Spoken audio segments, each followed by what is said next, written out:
All Time Dreams TV. Please subscribe and press bell icon and also like, share and comment. जादुई लहंगे का पेड़। शिल्पा के माता पिता मजदूर होते हैं। वे अपने माता पिता के साथ रहती है। उनके दिन बड़ी मुश्किल से गुजरते हैं।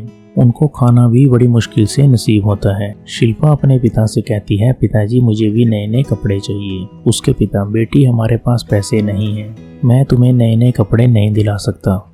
धीरे धीरे शिल्पा बड़ी हो जाती है। उसके पिता उसकी शादी करना चाहते हैं। वह पास के गांव में सुशील नाम का एक लड़का देखते हैं। सुशील और शिल्पा दोनों ज्यादा पढ़े लिखे नहीं होते हैं। एक दिन शिल्पा अपने पिताजी से, पिताजी मैं शादी नहीं करूंगी। बेटी तुम्हें शादी तो करनी ही पड़ेगी। सुशील जैसा अच्छा लड़का दोबारा नहीं मिलेगा। तो ठीक है पिताजी, मैं अपनी शादी में लहंगा डालूंगी। उसके पिताजी, बेटी मेरी हैसियत नहीं है तुम्हें लहंगा दिलवाने की, तुम्हें साड़ी में ही शादी करनी पड़ेगी। वह मायूस होकर चली जाती है। एक दिन वह घर में बैठकर सोच रही होती है, हे भगवान, तुमने हर चीज अमीरों के लिए ही क्यों बनाई? तुमने गरीबों के लिए हर एक चीज का कोई पेड़ क्यों नहीं बनाया, ताकि वो उस पेड़ से जो चाहे वो तोड़ सकें। अचानक उसके घर के पास एक बाबा आता है। शिल्पा बाबा को नमस्कार करती है। बाबा आशीर्वाद देकर उसे चले जाते हैं। एक दिन वह अपने घर के पास के जंगल से गुजर रही होती है। उसके मन में लहंगे का विचार होता है। वह क्या देखती है, जंगल में दूर कहीं प्रकाश नजर आ रहा है। वह क्या देखती है, जंगल में एक पेड़ लगा हुआ है जिस पर बहुत सारे लहंगे लगे हुए हैं। वह यह देखकर हैरान हो जाती है। उसको पेड़ पर लगा एक लहंगा पसंद आता है।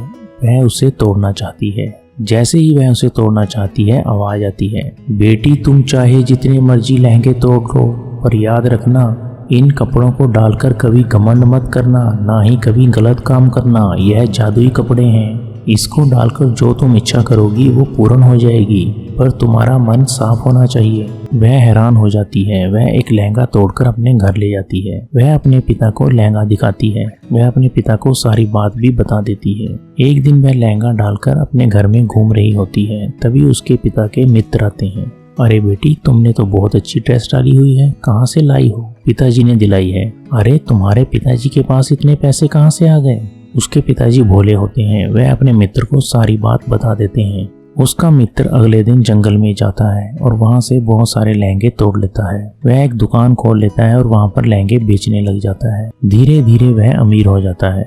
उसमें धीरे धीरे घमंड बढ़ने लगता है। वह उस पेड़ के सारे लहंगे तोड़ता रहता है। एक दिन उसके दिमाग में विचार आता है कि क्यों ना मैं ऐसे लहंगे के बहुत सारे पेड़ लगा लूं।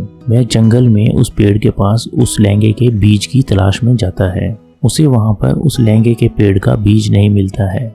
वह दिमाग लगाता है कि क्यों ना लहंगे को जमीन में दबाकर देखा जाए।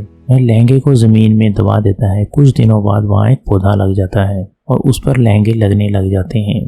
पेड़ बड़ा हो जाता है। वह बहुत खुश होता है। वह ऐसे बहुत सारे पेड़ लगा लेता है और इस प्रकार लहंगे बेच बेच कर बहुत पैसा कमाने लग जाता है। वह धीरे धीरे पैसे को गलत कामों में लगाने लग जाता है। तभी उसको एक दिन एक आवाज आती है, तुमने गलत तरीके से बहुत पैसा इकट्ठा कर लिया है। आज के बाद अगर तुमने कोई भी लहंगे का पेड़ लगाया या गलत पैसे का प्रयोग किया तो तुम भस्म हो जाओगे। वह डर जाता है। अगर तुम चाहते हो तुम ठीक रहो तो तुम अपने पैसे का 80% दान करो और 20% अपने पास लगाओ। वह शुरू में ऐसा ही करता है, परंतु धीरे धीरे बेईमानी करनी शुरू कर देता है। धीरे धीरे उसका सारा बिजनेस नष्ट हो जाता है। अब जो भी वो पेड़ लगाता है उस पर कोई लहंगा नहीं लगता है। दूसरी तरफ शिल्पा को एक दिन सपना आता है, बेटी तुमने लहंगे का कोई भी गलत प्रयोग नहीं किया। तुम चाहो तो पेड़ से लहंगे तोड़ तोड़ कर बेच सकती हो। लहंगे को जमीन में दबाकर ऐसे और बीज लगा सकती हो और बहुत सारे ऐसे पेड़ उगाकर लहंगे बेच सकती हो, परंतु तुम्हें 80% पैसा दान में लगाना होगा। वह ऐसा ही करती है और धीरे धीरे अमीर हो जाती है।